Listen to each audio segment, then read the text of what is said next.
Good morning everyone, and today it's week 2 and it's our Monday morning assembly on the 30th of March. So good morning everyone, I hope you're all sitting comfortably.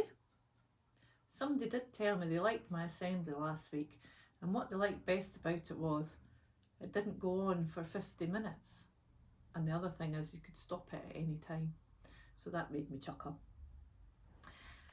Today is Monday the 30th of March, and I wondered if you can find out how to say that in French. Have a look outside the window, see what the weather is, and see if you can find out how to say that in French too. Okay, so somebody messaged me and told me that they liked the assembly last week, but they didn't understand it all because they'd missed the end of term. So I'd just like to tell you a little bit about what happened. It wasn't the end of term actually, was it? It was the last day before we closed. Maybe felt a bit like the end of term, but it wasn't.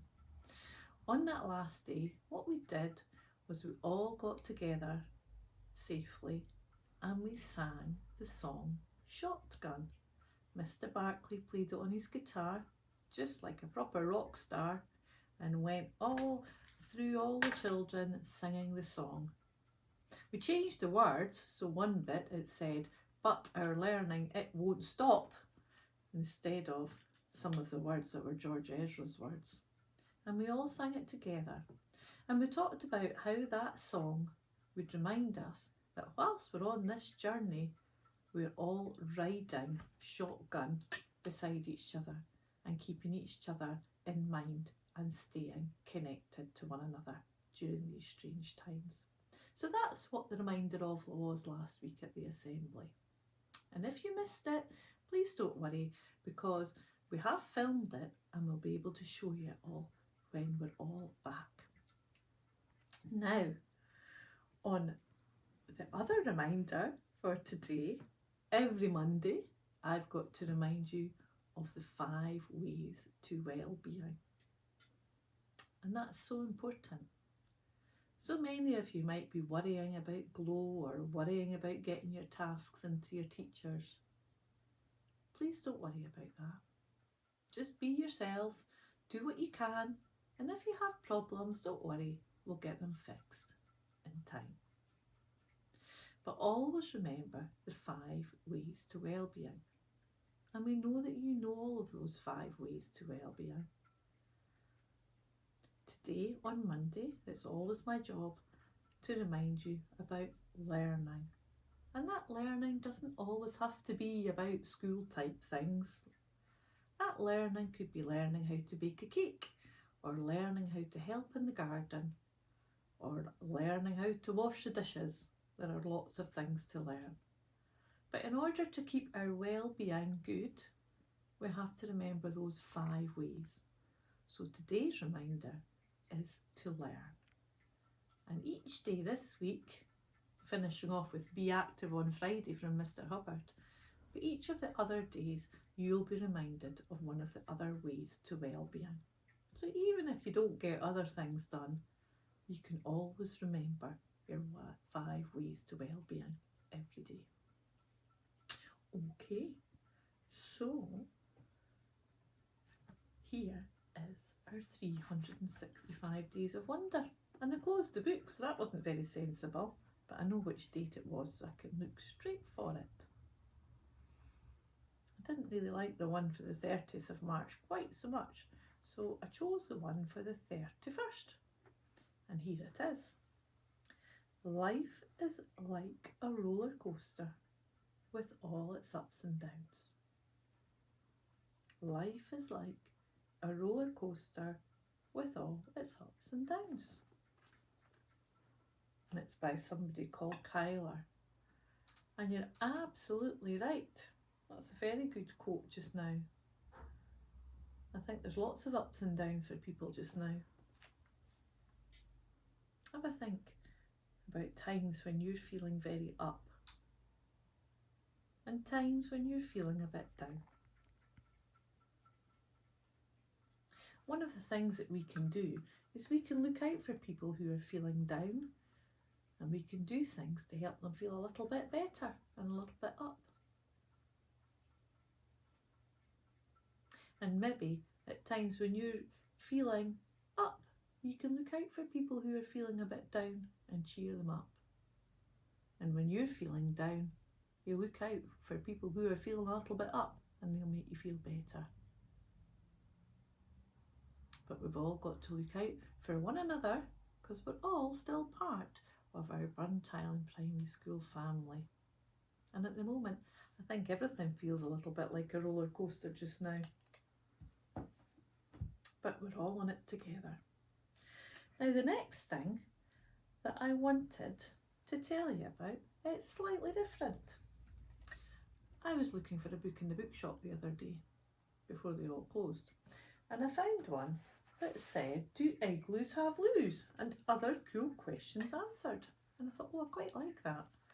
And I actually thought, I know some people that might like that too. So I bought it for school. And I opened it up, and one of the questions was this: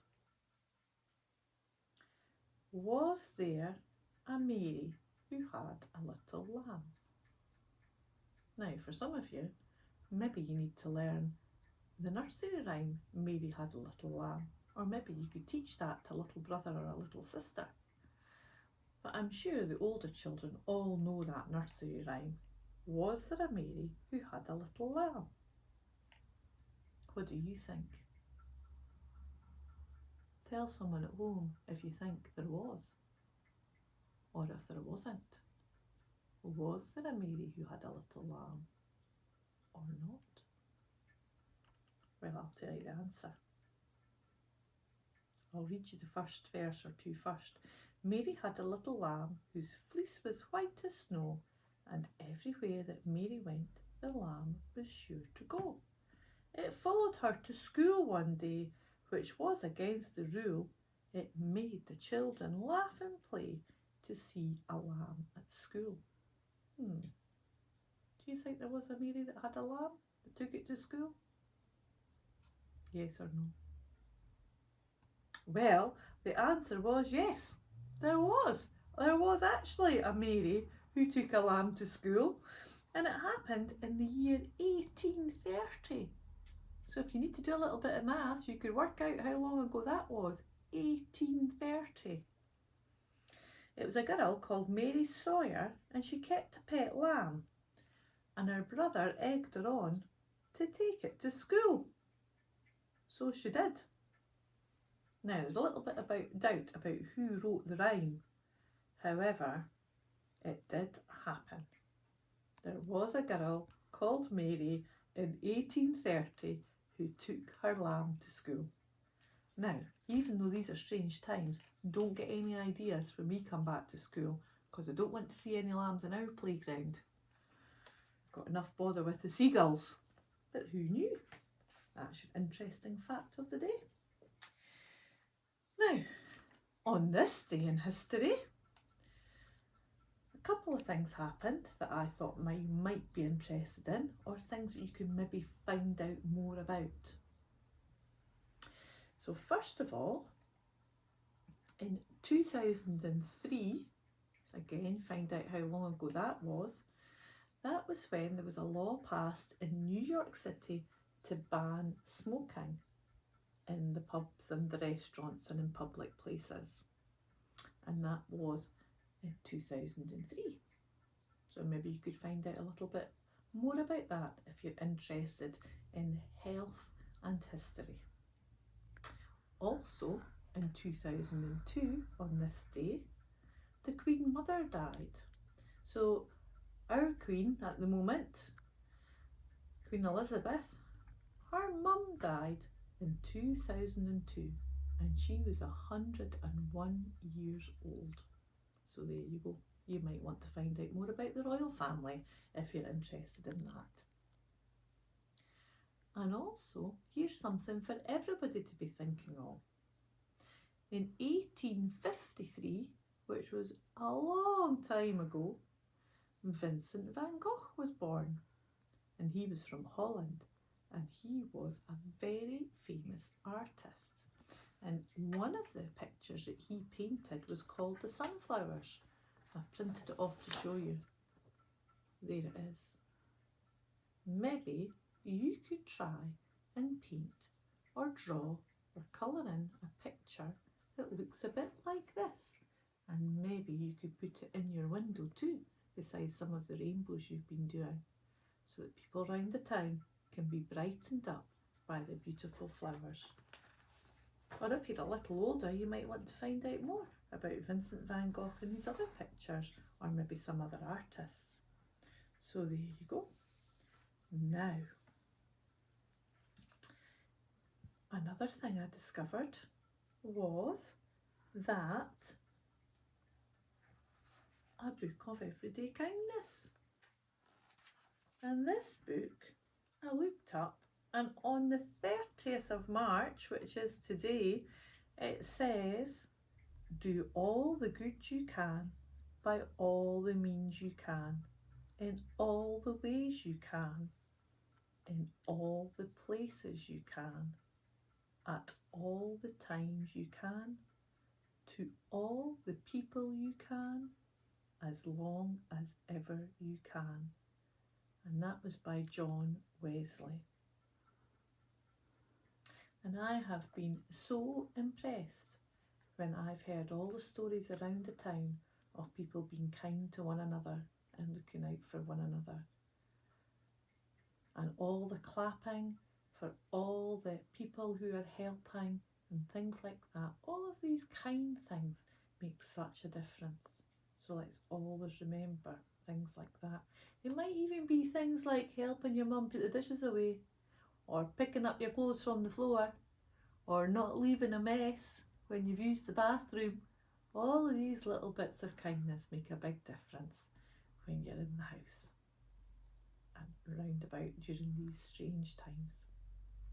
Okay, right, just before what's in the box, just a little reminder, bedtime stories every night, and on a Friday night there is a special guest, different person, doing the stories on a Friday night, so look out for that. And also leavers hoodies. I managed to get most of them all out from the garden the other day. I've got a few left, so if you're one of the people who doesn't have your leavers hoodie, get in touch and I'll make sure you get yours too. It would be so nice to see the photographs of you all in them. Okay, right, here we go. What's in the box? I've still got some letters left over from before we closed, so let's see what's in the box today. Oh, stuck. Here we go. Right, are we ready? Plug in this. I don't need to see a photo of me. Right, so this one is from Elspeth and Hannah, and it says, some people have found rubbish that's not been put in the bin. And they've drawn a lovely picture. And that made me a little bit sad, Elspeth and Hannah, because everybody's meant to put their rubbish in the bin. So we'll be reminding people to do that. And I hope everybody at home is putting their rubbish in the bin while we're not in school. And we'll look into that when we come back. Here's the next one for today. And this one's from Amy Pulsford. And it's beautiful writing, Amy. Well done. Dear Miss Anderson, all these clubs are confusing and people don't know how to join. So can we make a timetable with the times and how to join? Well, Amy, those were my thoughts exactly. We've just been speaking about that with Mrs. Hood and Mrs. Foreman and Mrs. Clooney. And during all the times that we're closed, we're going to make a timetable and we're going to make lists so that everybody knows all about all the new clubs, because they were confusing me as well. So we'll get that done too. We're only doing 3 because I don't want to run out of time. And this one is from Joshua Cool. To Mrs. Anderson, you said we would have a hot chocolate night. and we haven't had one yet. Well, Joshua, I think everybody should have a hot chocolate night this week. We won't be able to have it all together, but let's all make time this week in our homes to have a hot chocolate and to think of each other and to think of our friends from our Burnt Island family. And then when we come back, we'll see about having a hot chocolate night all together. But this week, let's all have a hot chocolate and think of each other. And I think that's just about us. Talent spot this week is 3 things. 1, share your talent in the house, like last week. Lots of different talents, I'm sure. 2, I'm going to post a little video I was sent of somebody's talent. And 3, a little mention to the Rayside family. The Rayside family have been sharing their talents. They have made futsal videos and are hoping that people will join in with some of the videos they've made. So well done, the Rayside family, and I'll share the link for all of you as well. Okay, and we hope you enjoy a little talent spot as well of Angus singing Shotgun. I'll repost that for you too. Okay, and have a lovely, lovely week, and we'll see you again this time next week for assembly and every night for bedtime stories. And remember, you can always pause them and you can always switch them off and come back to them later. Take care, everybody.